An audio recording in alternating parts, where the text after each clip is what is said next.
किस विधि से कमाई कर सकते हैं? उत्तर, ये अविनाशी कमाई करने के लिए रात को वह अमृत वेले जागकर। उत्तर है, अविनाशी कमाई करने के लिए रात को वह अमृत वेले जागकर बाबा को याद कर।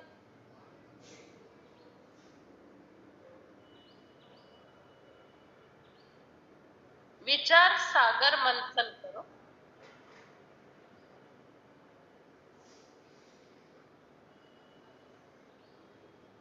कमाई में कभी भी उबासी या नींद नहीं आती। कमाई में कभी भी उबासी या नींद नहीं आती। तुम चलते फिरते भी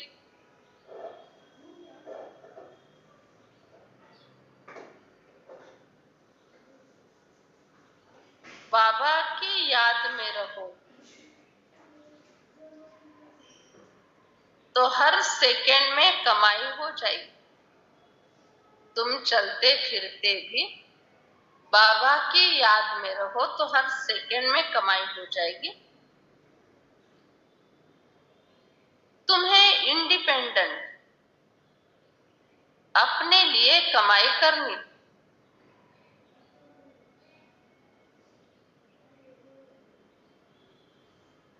जो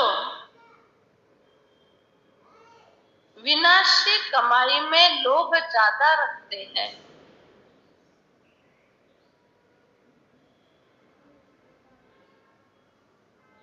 वे अविनाशी कमाई से वंचित हो जाते हैं।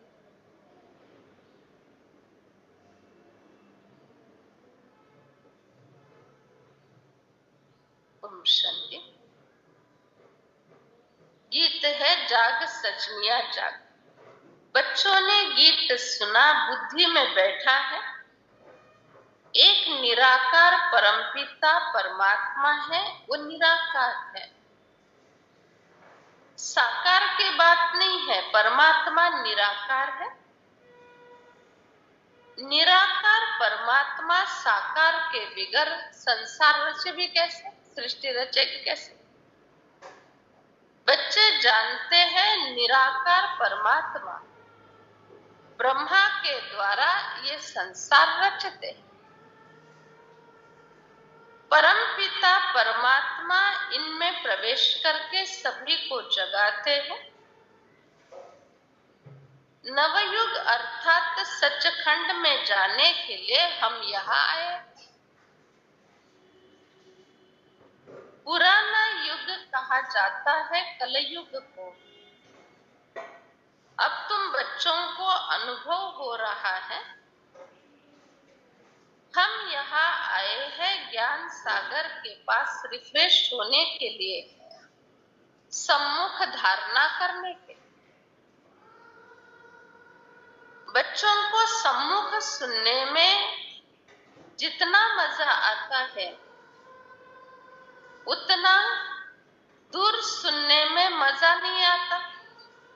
ऑनलाइन वाले सम्मुख सुनने में, सभा में बैठकर सुनने में जितना मजा आता है उतना दूर बैठकर सुनने में नहीं आता। ऑनलाइन वालों को नहीं मजा आता। बात ऐसी नहीं है। बात ऐसी है कि ऑनलाइन की फैसिलिटी ये बाबा की देन है, और जो जो बाबा की देन और वरदान है उन लोगों को सभा का ही अनुभव कराना ये बाबा की जिम्मेवारी है। आप लोग लाइन में ठीक से बैठो। शिला माता थोड़ा सा इधर हो जाओ, एक के पीछे एक बैठो। पीछे वाले आगे वालों को देखकर बैठो। दीपाली इस तरफ हो जाओ।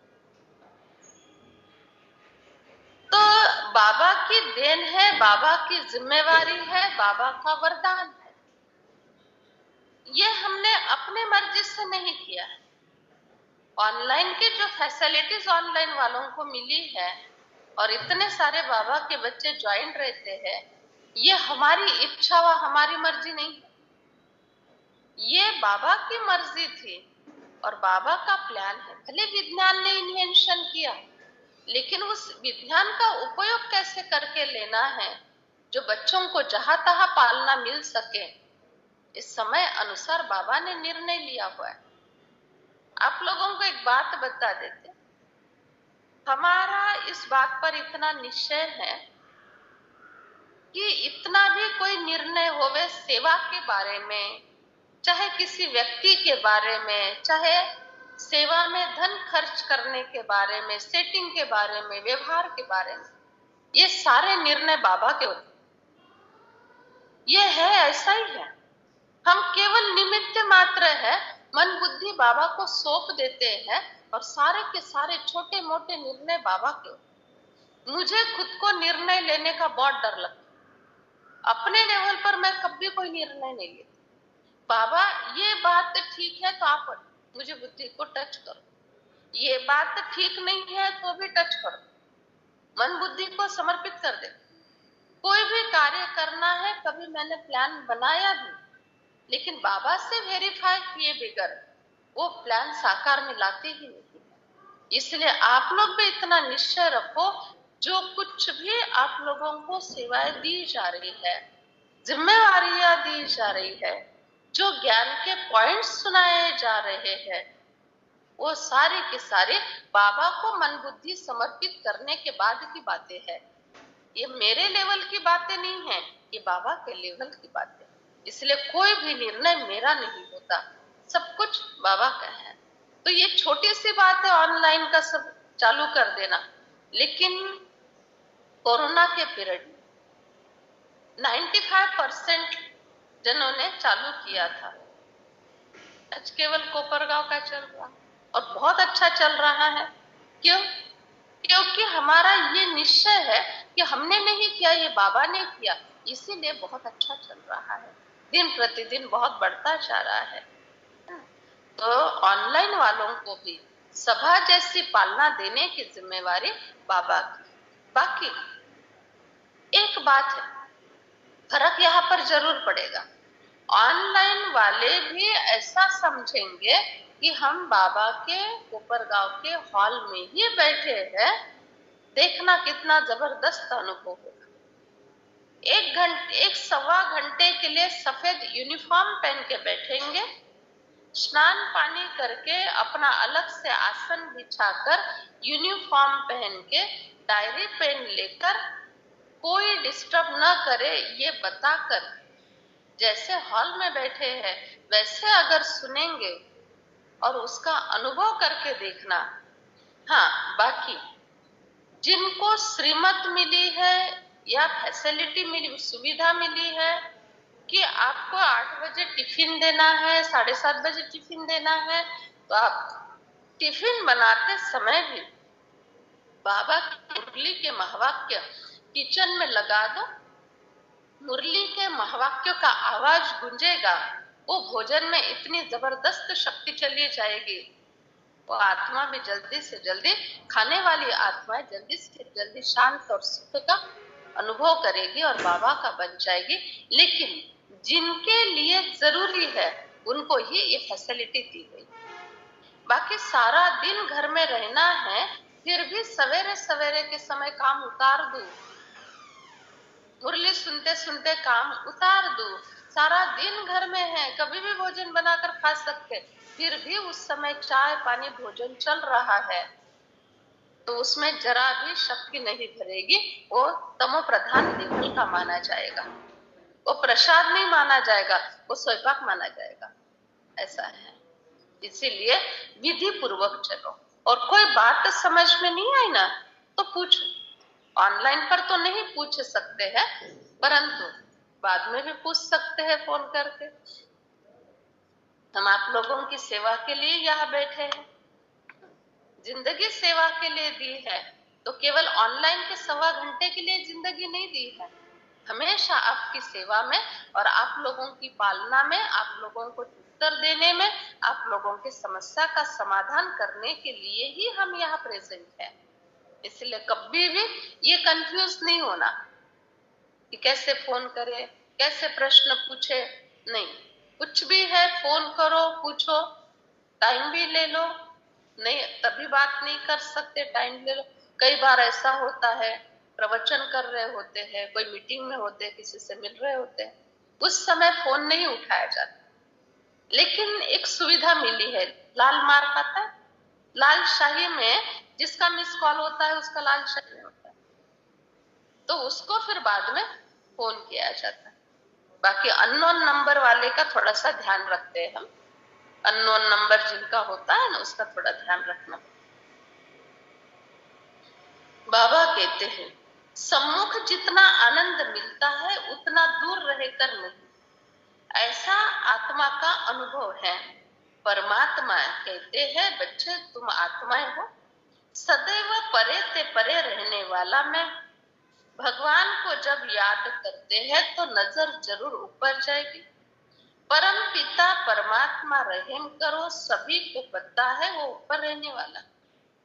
बाबा ने ये ब्रह्मा का रथ मुकर्रर लिया है। अगर श्री कृष्ण के तन में आए तो दैवी कुल का हो जाए। सभी को पता है वो ऊपर रहने वाला है। कल्प कल्प में आकर इस ब्रह्मा के द्वारा स्थापना का कार्य करता। श्री कृष्ण का शरीर सतयुग में होगा।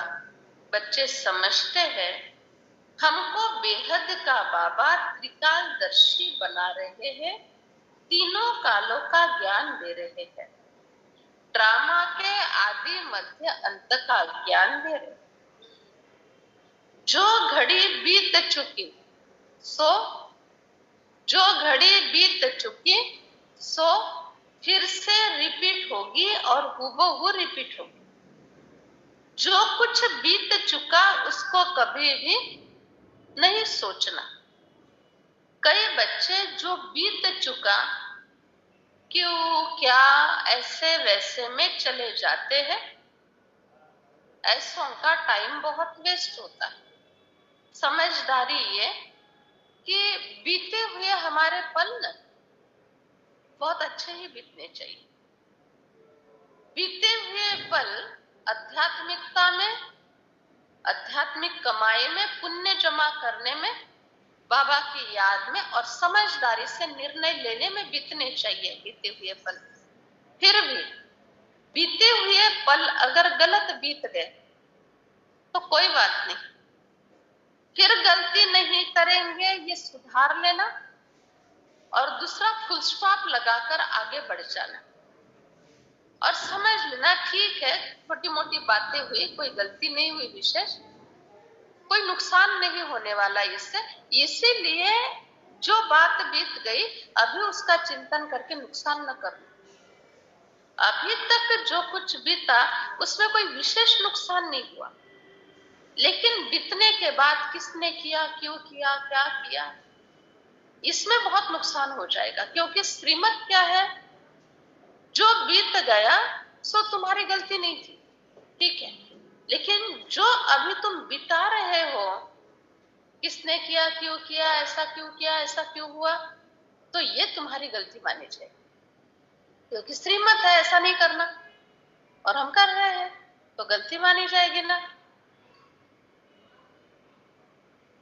जो बीत गया सो सपना, ऐसे कहते ना, बीत गया जो सपना अभी है जो अपना, है ना?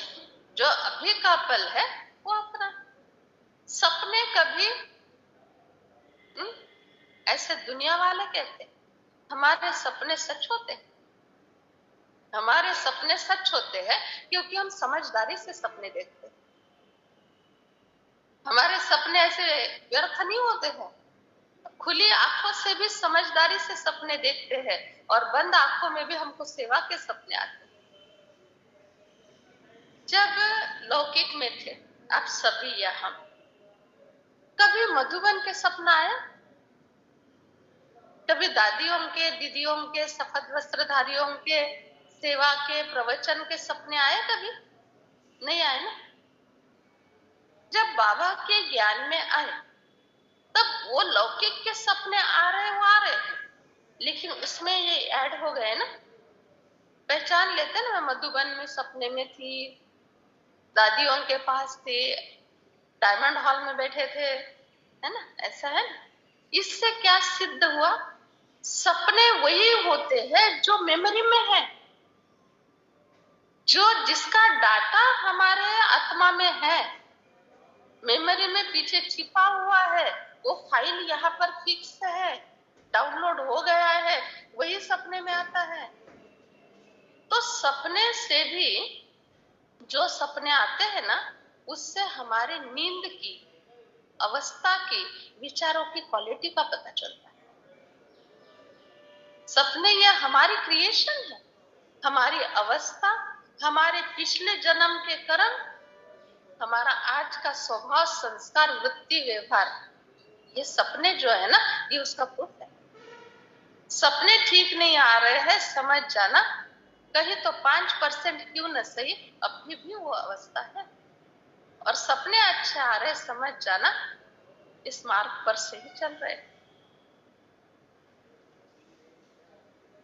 एक बार की बात है, बाबा के, साकार बाबा के समय की, 1950 की ये बात है, जब सिंध, हैदराबाद, कराची, 1951 की, सिंध, हैदराबाद, कराची से जब माउंट आबू में आए, और आने के बाद होली का दिन आया, और होली के दिन के 4 दिन पहले एक सेठ, वहां माउंट आबू में एक सेठ वहां रहते थे, तो 4 दिन पहले की बात है, ब्रह्मा बाबा विष्णु के रूप में, वो विष्णु को बहुत मानते थे, और विष्णु के रूप में ब्रह्मा बाबा रोज सपने में जाते थे।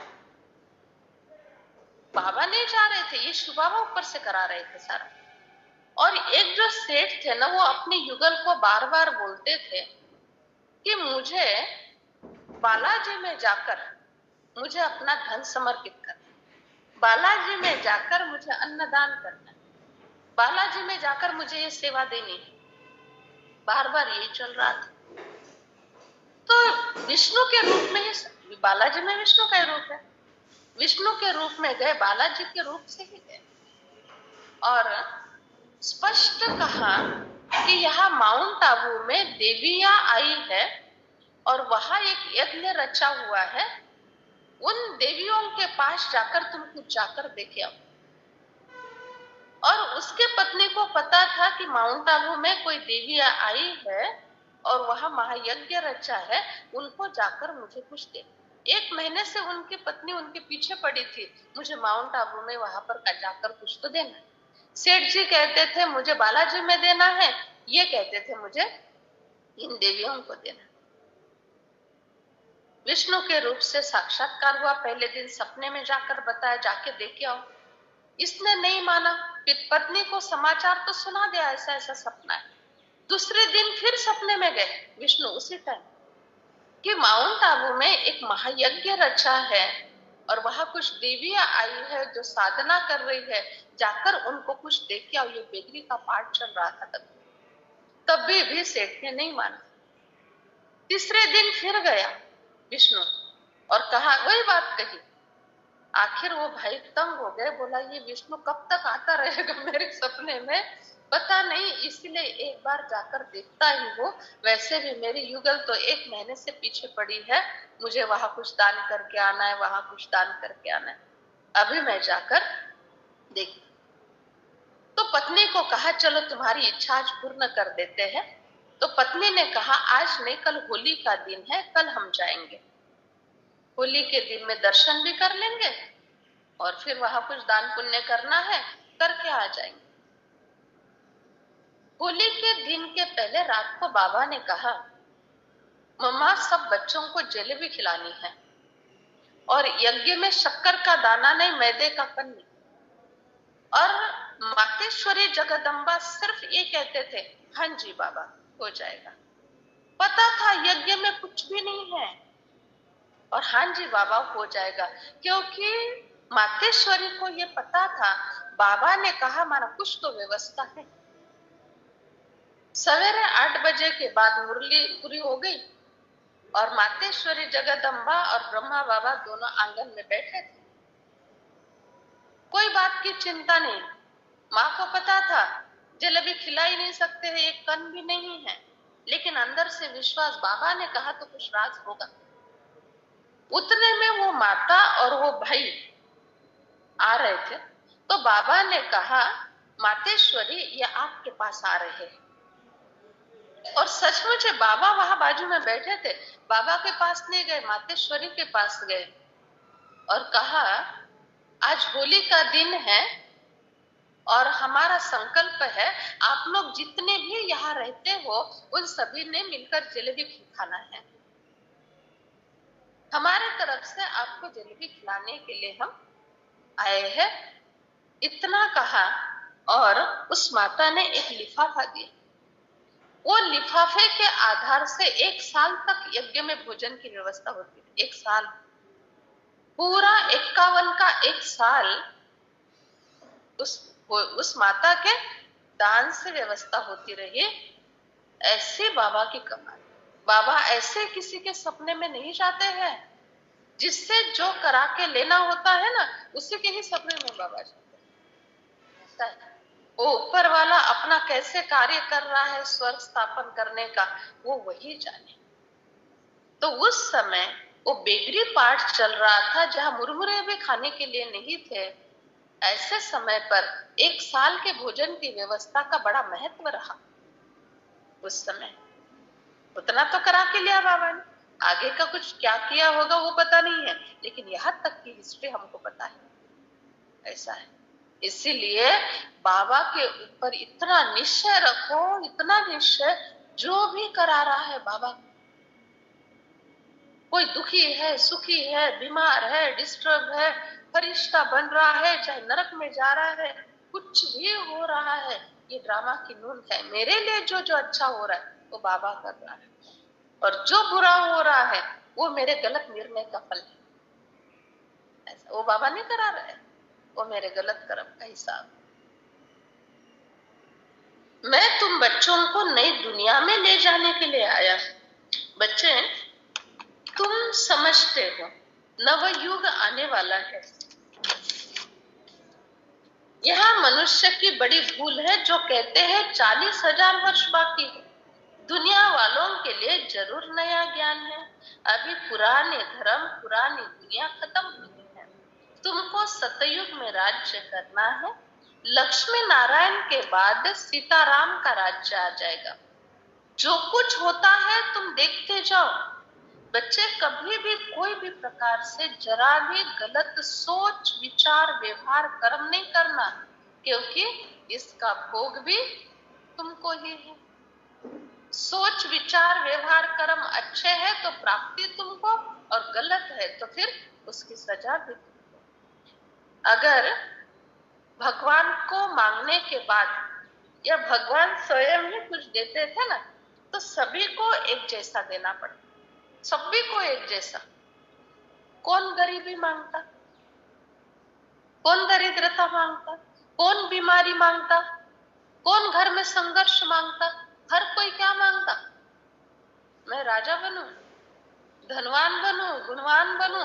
मैं तो बनूं ही बनूं, मेरे बाद की सारी पीढ़ियां भी ऐसे बने। और भगवान को सभी के लिए कहना पड़ता होता तथास्तु। क्यों? मांगने से मिल रहा है। और जिसके अंदर जरा भी पात्रता नहीं है, 0.1% भी पात्रता नहीं, उसको भी राजा बनाना पड़ता। वो लाख के 12,000 क्या 12 पैसे नहीं करता। इसीलिए क्वालिटी देखी जाएगी, और क्वालिटी के आधार से उस आत्मा को पद और जिम्मेवारी दी जाती। तो ड्रामा में जिसका जो पार्ट है वो बजाना ही पड़ता है। भक्ति मार्ग में, तीर्थ यात्रा में मांगते रहते हैं। भक्ति मार्ग की तीर्थ यात्रा बिल्कुल भी न्यारी। सतयुग त्रेता की बात अलग है, द्वापर कलयुग में भक्ति की बात अलग है। बाबा कहते हैं, तुम ऐसा पुरुषार्थ करो जिस पुरुषार्थ के आधार से तुमको सारी प्राप्तियां हो जाए। मांगने से कोई प्रकार की प्राप्ति नहीं होगी। मांगने से प्राप्ति क्यों नहीं होगी?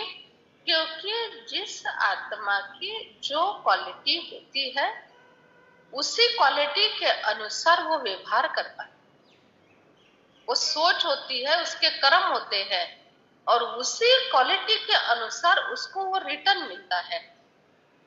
एक राजा को रिटर्न मिलेगा उसके निर्णय शक्ति, बुद्धिमत्ता, व्यवहार, विचार, पालना के संस्कार, प्रजा की संभाल, युद्ध में प्रवीणता, इसके आधार से उसको राज्य पद मिलता है। लेकिन एक वॉचमैन को वो रात भर नींद का त्याग करने के लिए तैयार है, या आदत पड़ गई है, या आदत डालनी पड़ेगी, उसको वो वॉचमैन का काम दिया जाए। तो दोनों का काम महत्वपूर्ण है।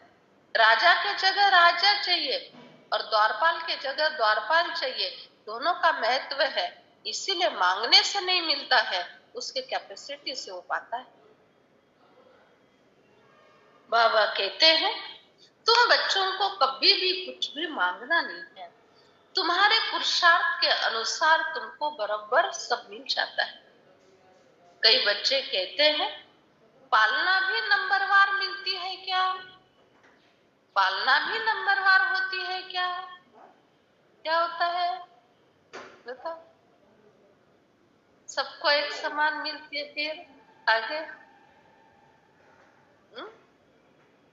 सबको एक समान पालना देते हैं, लेने वाले अपने भावना से अलग अलग ले लेते हैं। जिसकी भावना बड़ी ऊंची है वो बहुत नजदीक रहेंगे बाबा के। जिसकी भावना में थोड़ा सा डर है, जिसकी भावना में ये है कि हम नहीं चल सकेंगे, नहीं निभा पाएंगे, वो फिर धीरे धीरे दूर हो जाती है। या सेवा का डर है, सेवा नहीं कर पाते हैं, यज्ञ सेवा नहीं कर पाते हैं, न पुरुषार्थ कर पाते हैं, तो ऐसे आत्मा और परमात्मा के बीच में न कर पाने का पर्दा आ जाता है। वो आत्माएं नहीं कर पाती है, कुछ तो पालना भी नहीं। आप लोगों को समझो, दो बच्चे हैं, दोनों बच्चों के लिए आपके मन में प्यार, ऐसा नहीं ना एक ने 10 साल पहले जन्म लिया उसको ज्यादा प्यार दिया, बाद में माता पिता की बुद्धि थोड़ी सी कमजोर हो गई 10 साल के बाद, इसीलिए प्यार कम दिया। दोनों के प्रति भावना जबरदस्त एक जैसी, बहुत ऊंची भावना, दोनों के प्रति प्यार एक जैसा ही, परंतु दोनों का रिसीवर अलग अलग है। दोनों का रिसीवर अलग अलग है। एक का रिसीवर माँ बाप सबको एक जैसा देखते हैं, दूसरे का रिसीवर ये बड़ा है ना इसको ज्यादा प्यार करते हैं, मैं छोटा हूं ना मुझे कम कर, या ये छोटा है ना इसलिए ज्यादा ध्यान देते हैं, हम बड़े हैं ना हमको ध्यान नहीं देते इतना। ये है बच्चों का रिसीवर, इसीलिए वो उस फीलिंग में रहते हैं। दूसरा, एक के लिए माँ बाप को बड़ा गर्व होता है मेरा बच्चा बड़ा अच्छा है, और दूसरे के लिए चिंता होती है इसका पता नहीं आगे क्या होगा, ये चिंता होती। तो ये जो माँ बाप को जिन बच्चों की चिंता है ना, उनको चिंता के वाइब्रेशन मिलने के कारण उनका आगे का परिवार और जीवन चिंतित रहता है, और जिसके ऊपर गर्व होता है, नाज होता है, उसका आगे का परिवार भी वैसा ही चलता है। अभी ये उनके कर्म का फल हुआ ना, माँ बाप ने दोनों को दिया एक जैसा, लेकिन एक ने माँ बाप को चिंता दी और दूसरे ने निश्चिंतता दी, तो रिटर्न में उनको भी वैसा ही मिला। ये नियम है प्रकृति का। इसलिए कोई ऐसे कर्म नहीं करो जिसके कारण माँ बाप को चिंता रहे। दुआएं दे माँ बाप। लौकिक बाप कभी बच्चों को आप समान थोड़ी बना सकते हैं। समझो किसी का बाप कारपेंटर है, किसी का बाप कारपेंटर है, सुतार है, तो वो अपने बच्चे को सर्जन बनाने का सोचेगा, वो अपने बच्चे को इंजीनियर बनाने का सोचेगा। ये थोड़ी कि कारपेंटर कारपेंटर ही बनाएगा, नहीं, कहेगा नहीं हम इस फील्ड में आए, तुमको नहीं आना है, बहुत मेहनत है इसमें, तुम अलग से पढ़ लिख कर अपना सेट हो जाओ। यहाँ ऐसा नहीं, यहाँ जिसको जो बनना है वो बनेगा। कोई देवता बनेगा, कोई देवता का दास बनेगा, कोई विश्व महाराजन बनेगा, कोई नौकर चाकर बनेगा। परम पिता परमात्मा सबको एक जैसा पढ़ाते हैं, सबको देवता बनाना है, लेकिन देवताओं में 2 प्रकार होंगे। ऐसा स्कूल कभी नहीं देखा होगा जहां पढ़ने के बाद मनुष्य मनुष्य से देवता बन जाए। दिन प्रतिदिन वृद्धि होती जाएगी, मकान बहुत वृद्धि को पाएंगे, बच्चों का प्रभाव बहुत निकलेगा, बहुत बुलाएंगे, इतनी तुम्हारी सेवा वृद्धि को पाएगी, बात मत पूछो। बहुत बड़े बड़े मंगल कार्यालय, बहुत बड़े बड़े स्थान दे देंगे, हमारा स्थान ले लो और सेवा में लगा दो। लेकिन अंत में जब सेवा का समय पूरा हो जाएगा तब तुम कहोगे अभी नहीं चाहिए हमको। क्यों? क्योंकि हमको तो सेवा के लिए ही चाहिए था ना। अभी सेवा ही नहीं रही तो हम लेके क्या करेंगे? थोड़ी सफाई करते रहेंगे उसकी। समय चल रहा है घर जाने का, मरने का समय आया, और उस समय किसी के मंगल कार्यालय और स्थान लेकर क्या करेंगे? साफ सफाई का मेंटेनेंस करने में थोड़ी बुद्धि डालेंगे। सेवा पूरी हो गई। लोगों को बैठने के लिए स्थान चाहिए था बड़े बड़े।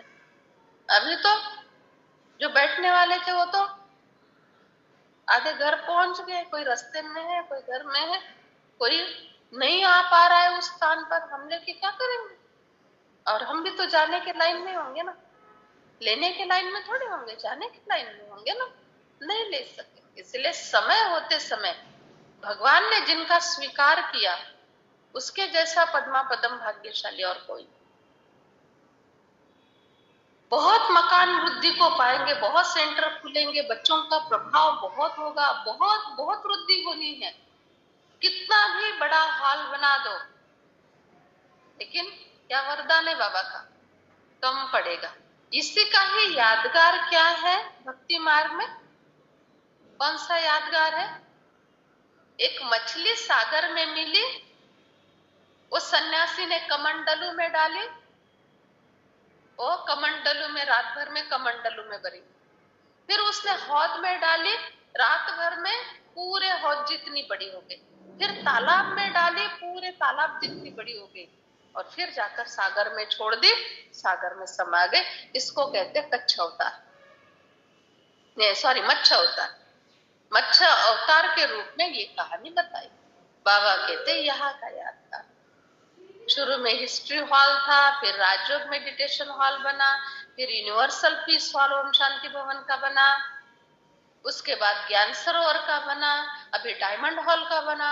आशिया खंड का सबसे बड़ा हॉल डायमंड हॉल। पूरे आशिया खंड में इतना बड़ा हॉल नहीं, 22,000 की कैपेसिटी का हॉल, वो भी कम पड़ता है तो कॉन्फ्रेंस हॉल में बैठना पड़ता है।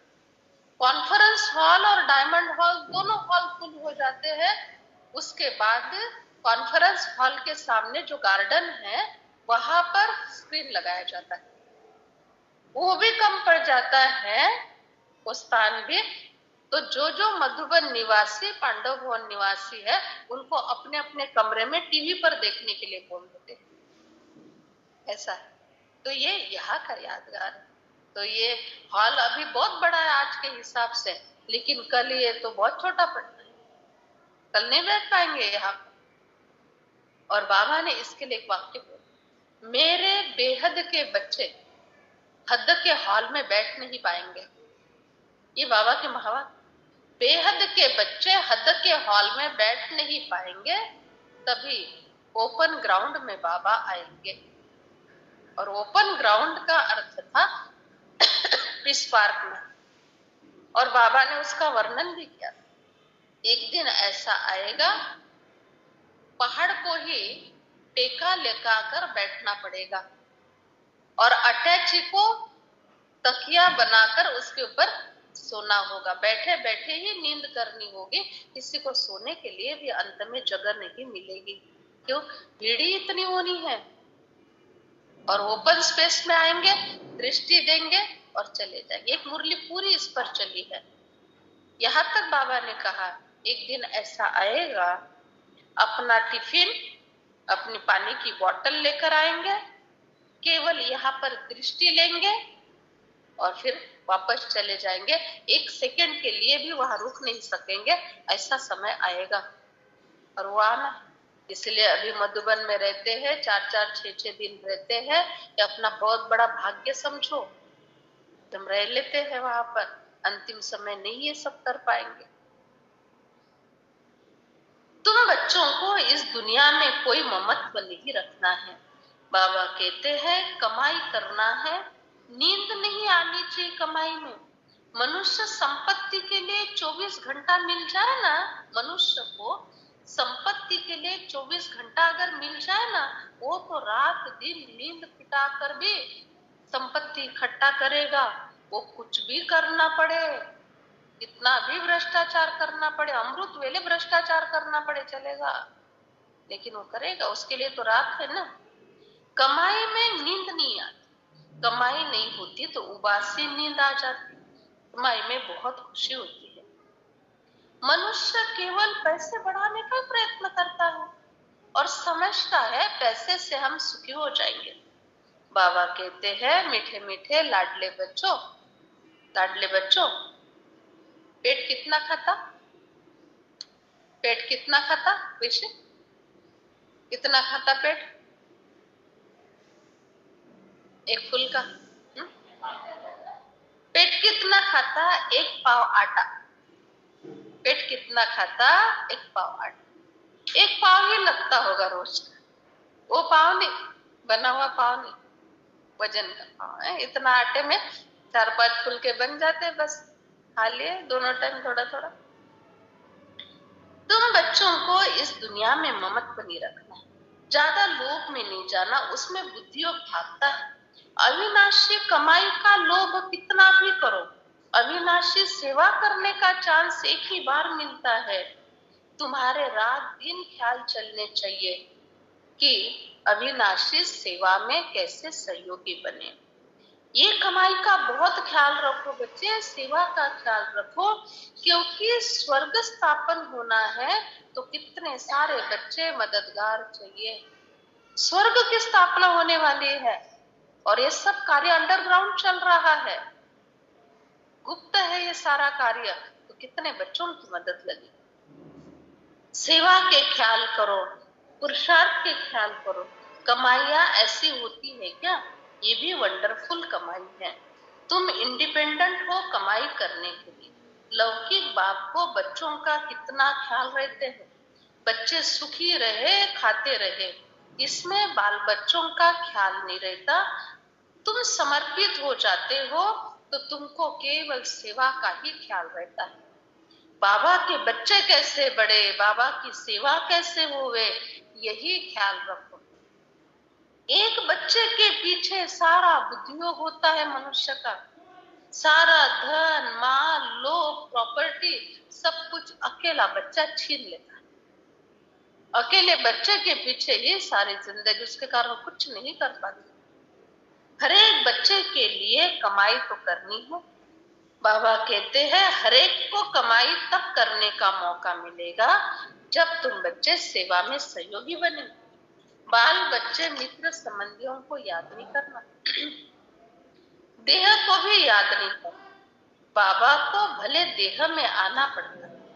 बच्चे सारा दिन अगर तुम्हारा बुद्धि हो, बच्चे और बच्चों के कमाई के पीछे लगा रहेगा, बच्चों के लिए ये करो, बच्चों के लिए वो करो, तो तुम्हारा अंतिम जन्म सफल कैसे होगा। वो नेचुरल है, वो छूटेगा नहीं, लेकिन इतना भी उसमें फंसो नहीं ना जो अपना कुछ भी भाग्य नहीं बना सको। बच्चों के लिए इनफ है तो ना तो वो तुम के लिए सोचते रहते। इसी को ही कहा जाता है भगवान आने के बाद का भी दुर्भाग्य। छोटी छोटी बातों में फंसो नहीं।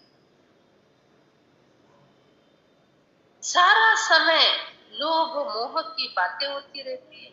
अभी तुम प्रैक्टिकल में कमाई कर रहे हो, तुम्हारे में जरा भी लोभ मोह नहीं। बच्चे बाबा के बच्चे बहुत बुद्धि को पाए, कम से कम अंतिम समय बाबा की दृष्टि ले सके और मुक्ति पा सके, ऐसी तो व्यवस्था करो। इतनी तो व्यवस्था तुम्हारे पास होनी चाहिए जो कम से कम लाखों आएंगे तो उसमें कईयों को दृष्टि मिले और दृष्टि मिलने के बाद वो आत्मा मुक्त हो जाए। बाबा कहते हैं मैं ब्रह्मांड का मालिक। लौकिक बाप के बच्चे को रहता है कि हम बाप के मिल्कियत के हकदार हैं, तो ये ब्रह्मा को भी रहता है, हम ब्रह्मांड का मालिक है। बाबा की प्रवेशता है ना, वह तो नशा रहता है, हम ब्रह्मांड के मालिक है। हम ब्रह्मांड का सारे विश्व का मालिक बनने वाले। विश्व का मालिक बनने के लिए इसको अपना तन मन धन जन सब पहले ईश्वर के आगे कुर्बान करना पड़ा। तन कुर्बान किया, रथ दे दिया, मन कुर्बान किया, शिव बाबा को याद करो मुझे नहीं, ये समझा समझा कर। धन कुर्बान किया, जब एक चम्मच बाबा को चाहिए था, सारी की सारी बाबा की प्रॉपर्टी। कहते हैं 1936 में जब बाबा ने यज्ञ रचा, ब्रह्मा बाबा ने, शिव बाबा ने ब्रह्मा बाबा के द्वारा रचा, और ब्रह्मा बाबा ने यज्ञ में संपूर्ण अपना स्वाहा कर दिया, तब बाबा के पास 80 लाख रुपए थे। उस जमाने में 1936 में 80 लाख रुपए की बात केवल। बाकी जो गहने दागिने वो तो हीरो के व्यापारी थे ना। और जमा कैसे हुए? एक पाई भी उसमें कोई खोटी नहीं थी, ना ही कोई रूप से लुबाड़ने की बात। कैसे बाबा के पास प्रॉपर्टी इकट्ठा हुई, उसकी भी कहानी 1 मिनट में सुना दे। बाबा हीरो के व्यापारी थे, और बाबा के जैसा हीरो में परखने की शक्ति और डिजाइन करने की टेक्निक और किसी में भी नहीं थी। सारे सिंध हैदराबाद में एक ही नाम था, लकी बाबू। पूरे सिंध हैदराबाद, बाहर से भी बहुत आते थे, कलकत्ता से आते थे। और विक्टोरिया रानी के भी गहने, राजा महाराजाओं के गहने बाबा बनाते थे। तो राजा महाराजाओं के गहने बनाने में ही सारी जिंदगी बाबा की चली गई, और साधारण लोगों के गहने बना ही नहीं सकते थे, टाइम ही नहीं मिलता। और राजा महाराजाओं की जिद रहती थी कि लकी बाबू आपके हाथ से ही बना हुआ दागिना हमको चाहिए, नौकरों के हाथ से नहीं, वही डिजाइन होनी चाहिए। तो बाबा इतने बिजी हो जाते। और समझो, अभी एक मुकुट बना दिया राजा के लिए, और वो मुकुट को उस समय समझो 50 लाख रुपए लगा उस समय के हिसाब से, ठीक है। अभी राजा के सामने ऐसे मुकुट लेकर जाते थे और राजा को दिखाते थे कि ये मुकुट है। अभी राजा लोग कैसे होते थे पहले, वो कहते थे लकी बाबू को 70 लाख रुपए दे दिया जाए, पूछना नहीं कितने में बना, कितनी कीमत है, डिजाइन पसंद आई, बहुत पसंद आया, लकी बाबू को 70 लाख रुपए 80 लाख रुपए दे दिया जाए, इतना कह दिया जाता था। तो इस तरह से कोई भाव नहीं, कोई कीमत नहीं, इस तरह से बाबा के पास इतना, ये उनके कलाकारी के कारण, उनकी ईमानदारी और सच्चे व्यवहार के कारण ऐसी संपत्ति। जिस दिन शिव बाबा की प्रवेशता हुई और बाबा ने कहा कि तुमको स्वर्ग की स्थापना अर्थ अपना तन मन धन सब कुछ सफल करना है, उसी दिन बाबा ने सारा का सारा ट्रस्ट बनाने का संकल्प किया और सब कुछ ट्रस्ट के नाम पर कर दिया। उसमें 3 दादियां थी, एक जसोदा माता, दूसरा निर्मल शांता दादी और एक ब्रिजेंद्रा दादी। ऐसे 3 दादियां थी जिनको बाबा हर साल हीरो के बहुत भारी भारी दागिने पहनाते थे।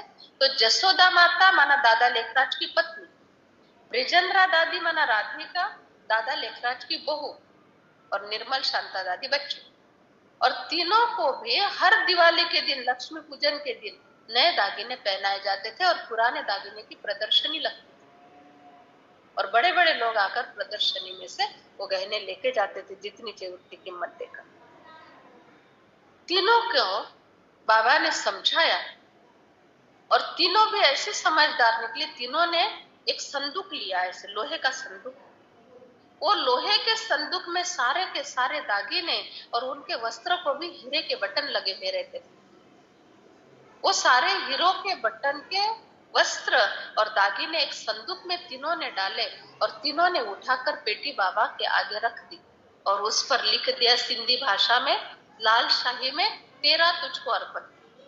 तूने जिंदगी भर हमको पहनाया, अभी ईश्वरीय सेवा के लिए चाहिए तो ये ले लो, तेरा तुझको अर्पण। और बाबा ने वो संदूक ले लिया और उनके हाथ में मांजर पाट दे दिया। मांजर पाट के कपड़े की जोड़ी, दो दो जोड़ियां, मैंने एक एक जोड़ी तीनों को दे दी। उससे दिन से उन्होंने मांजर पाट पहनना शुरू कर दिया, एक दागिना उसके बाद। ऐसे यज्ञ के इतिहास में ऐसे ऐसे आत्माओं की कुर्बानी है। यज्ञ का इतिहास ऐसा है, इतनी कुर्बानी है। हम क्या हिसाब रखते 500 रुपए, 1000 रुपए, 100 रुपए का। यह ऐसी कुर्बानी की इन लोगों ने, तब भी ब्रह्मा कुमारी संस्था आज इतने देशों में फैल गई है।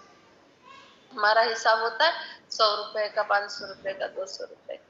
बताओ, भोग का 1500 रुपया है, उसमें से 1000 रुपया होगा, 500 ही होगा किसी का, जबकि है भरपूर, तब भी तो ऐसा हिसाब थोड़ी होता है।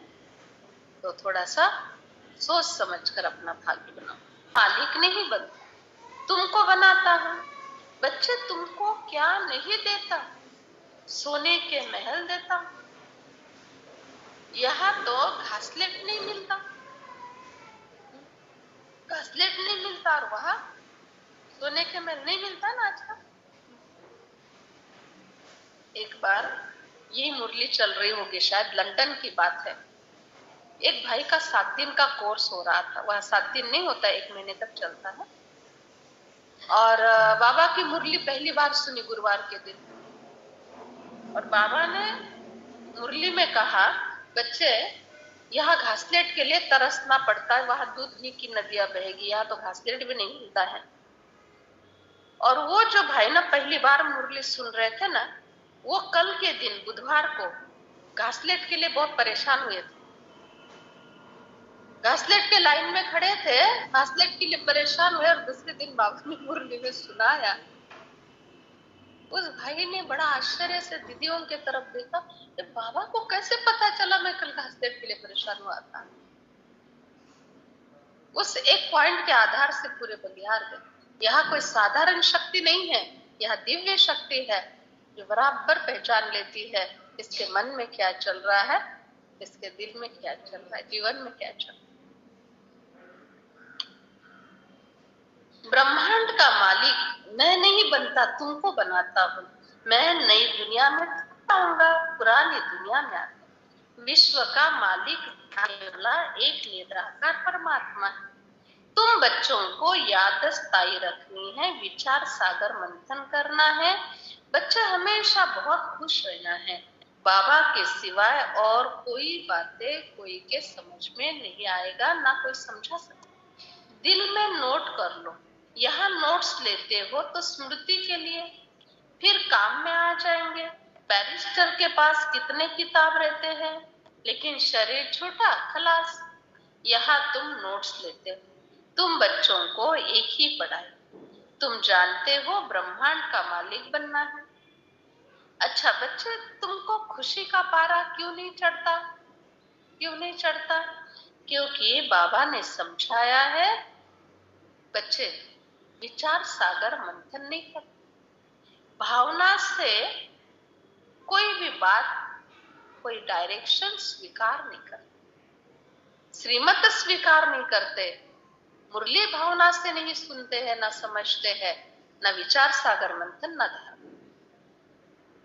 अच्छा, फिर कहते हैं कि अच्छे अच्छे गीत अपने घर में लगा दो रिफ्रेश होने के लिए। कोई कोई समझते हैं कि हमको घाटा पड़ गया है, ज्ञान में जाएंगे तो फायदा हो जाएगा। घाटा पड़ गया अर्थात स्थूल रूप में घाटा। क्या ब्रह्मा कुमारीज में आने से घाटा फायदे में बदल जाएगा? घाटा फायदे में बदल जाएगा? ब्रह्मा कुमारीज में आने से गाय पड़ गई, बदल जाएगा? अच्छा, घाटा फायदे में देखो सूक्ष्म कैसे बदले। स्थूल पैसों का घाटा पड़ गया, ठीक है, डिप्रेशन में गए, बहुत चिंता थी, किसी ने परिचय दे दिया, कोई बात नहीं, आप बाबा के पास चलो, वहां अच्छी अच्छी बातें सुनाई जाती है। वो बातों को उन्होंने दिल से लगाया, धारण कर लिया, तो जो हेल्थ का घाटा होने वाला था, ब्रेन का घाटा होने वाला था, यहां तक कि आत्महत्या माना जीव घात के विचार आने वाले थे, घर परिवार में संघर्ष, अनबन, रुसारुसी, ये सब बढ़ने वाला था, ये सारे घाटे होने वाले थे, इससे बच गए। तो स्थूल धन का नहीं फायदा होगा। स्थूल धन गया, समझो किसी का 10 लाख रुपया गया, वो गया, वो बाबा नहीं भर के देंगे। बाबा कहेंगे तुमको जरूरत भी क्या थी स्थूल धन की इतनी, मोह के कारण, लोभ के कारण ये सब कुछ तुमने किया, गया जाने दो, लेकिन आज तुम्हारे मनस्थिति को मैं संभाल लूंगा।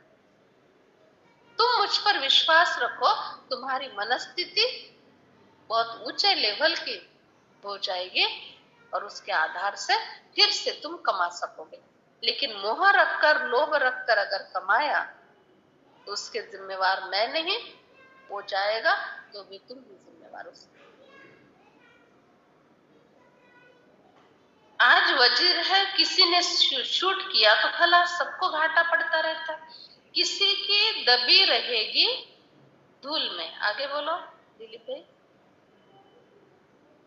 किसी को नहीं, किसी को क्यों राजा, किसी की राजा है, किसी को कैसे राजा। और आगे बोलो, किसी का चोर लूट के लेके जाए। आगे बोलो। हाँ, किसी की दबी रहेगी धुन में, किसी की राजा खा जाए, किसी की चोर लूट कर लेकर जाए, किसी की आग जला दे, सफली उसकी होवे जो धनी के नाम लगा दे। ऐसी कहावत है। अभी किसी की दबी रहेगी धूल में, अर्थात धरनीकंप होगा, महल माड़ी मकान जमीन जायदाद सब कुछ खत्म, दबी रहेगी धूल। किसी के राजा खा जाए, किसी के बैंक में कितने भी है ना, तो आज तो इनकम टैक्स के रूप में देना पड़ रहा है, चलो ठीक है, लेकिन कल ऐसा समय आने वाला है कि देश चलाने के लिए प्रधानमंत्री को बहुत आवश्यकता होगी। लोग भूखे मरेंगे, एक तरफ बीमारी के लिए पैसा नहीं होगा, भूखे मरेंगे, खाने पीने की व्यवस्था नहीं होगी। उस समय सारे के सारे ये जो पैन कार्ड, आधार कार्ड से लिंक कर रहे हैं ना, ये ऐसे नहीं, ये फ्यूचर प्लानिंग है इनका। सारा का सारा किसके अकाउंट में कितना जमा है, सारा एक सेकंड में नरेंद्र मोदी के आगे आ जाए। और वो कहेंगे इनके परिवार में कितने, इतने हैं ना, इतना रखो, बाकी का सारा ट्रांसफर करो। रातों रात सारे पैसे ट्रांसफर हो जाएंगे सरकारी फंड में। क्यों? क्योंकि सरकार को देश चलाना है, अमीरों का विचार नहीं करेंगे, तभी नियम ऐसा निकल जाएगा। और कौन क्या कर सके, ये होना है, जरूर होना है, पता ही नहीं चलेगा। हम कितना भी कहेंगे हमारी बीमारी के लिए लगेंगे, कहेंगे नहीं, बीमारी जितना रखा है बाकी मैंने ले लिया, क्या कर सकते। ये है राजा खाज। किसी का चोर लूट कर लेकर जाए, लूट रहे हैं ना, फिजिकली नहीं लूट रहे, किसी को ओटीपी मांग रहे हैं, ओटीपी बता दो, अभी तो ओटीपी बताने की जरूरत, अपने आप सारा बैंक लूटा जाता, सारे पैसे उसके खाते पर ट्रांसफर हो गए। बैंक में कंप्लेंट की, बैंक कुछ नहीं सुनती, चले गए। चोर रोज लूट रहे हैं, इस तरह से मोबाइल से लूट रहे हैं। और किसी की आग जला दे, बचा हुआ होगा, विनाश के समय सब तरफ आग लगेगी। बाकी समय होते हुए जिसने अपना सफल किया, तन मन धन जमीन जायदाद जो कुछ भी है, वो हमारे धनी के नाम पे लगा और उसने हमारा पदम का हिस्सा हमको दे दिया, सूक्ष्म रूप में ये हिस्सा। सबकी सफली उसकी होवे जो धनी के नाम लगा। बच्चों को सदा काल के लिए फायदा हो जाता है।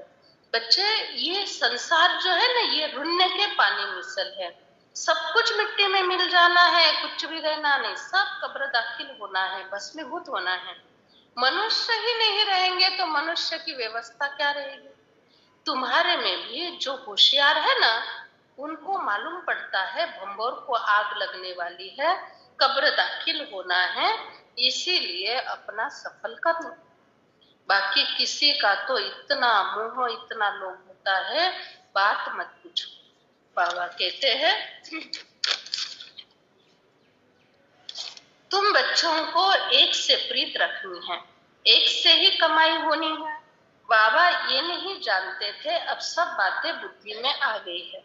बाबा कहते हैं सृष्टि के आदि मध्य अंत का ज्ञान तुमको देता, वहां तुम्हारी सुख की प्रारब्ध हो। बाबा आकर एक ही बार ज्ञान देते हैं और अंत तक देते रहेंगे। ज्ञान अमृत मुख में हो, स्वदर्शन चक्र, देखो क्या है आज का स्लोगन, ज्ञान अमृत मुख में हो, स्वदर्शन चक्र याद हो, तब प्राण तन से निकले। ज्ञान अमृत मुख में अर्थात विचार सागर मंथन, स्वदर्शन चक्र अर्थात बाबा का बनने के बाद मैंने जीवन में अपनी आध्यात्मिक कमाई कितनी की, ये अंत में याद आएगा। टाइम कितना वेस्ट किया, कितना सफल, जीवन कितना वेस्ट किया, कितना सफल, यह है स्वदर्शन चक्र। मनुष्य मरने पर होता है ना, तो कहते हैं, हाथ में माला देते उसके और कहते हैं राम राम बोलो, राम राम, हाथ में जबरदस्ती पकड़ा देते।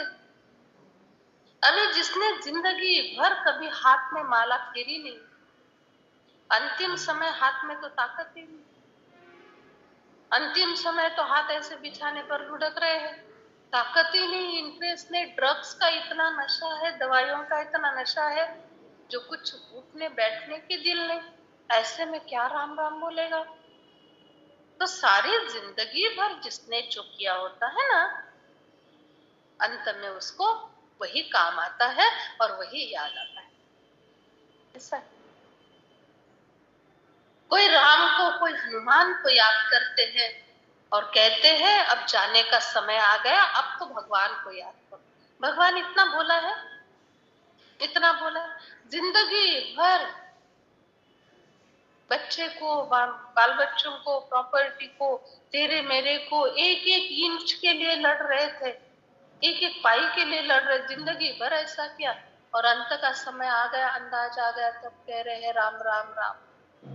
भगवान कहते इतना भोला नहीं, जो जिंदगी भर किया वो साथ जाएगा, अंत में कैसे क्या एकदम चेंज हो जाएगा।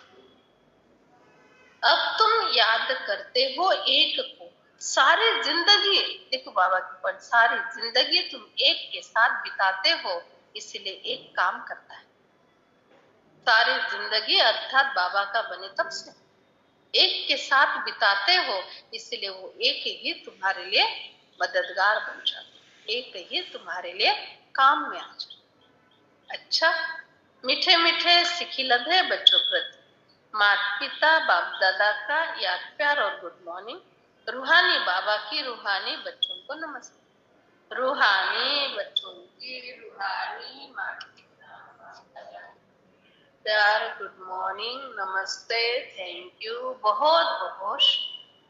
धारणा के लिए पहली पॉइंट, स्थायी खुशी में रहने के लिए विचार सागर मंथन जरूर करना है। स्थायी खुशी में रहने के लिए विचार सागर मंथन जरूर करना है।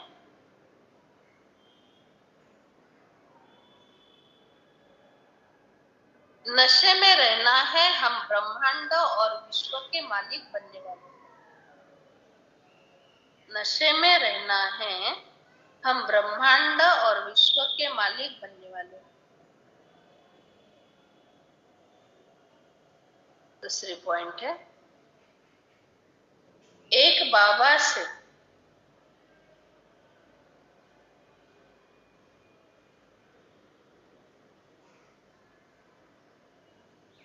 सच्ची प्रीत रखकर कमाई करनी है। एक बाबा से सच्ची प्रीत रखकर कमाई करनी है। हम आत्मा इस देह में रखी है,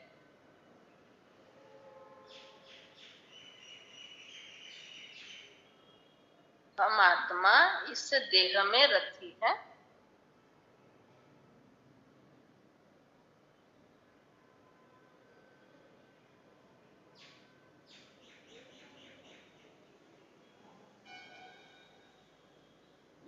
रथी समझकर देही अभिमानी बनने का,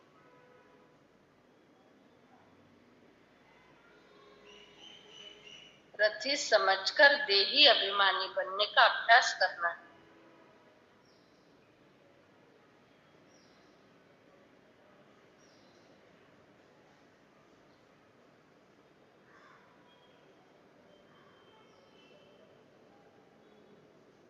वरदान, नए ते नए उच्च ते उच्च संकल्प द्वारा, नए ते नए उच्च ते उच्च संकल्प द्वारा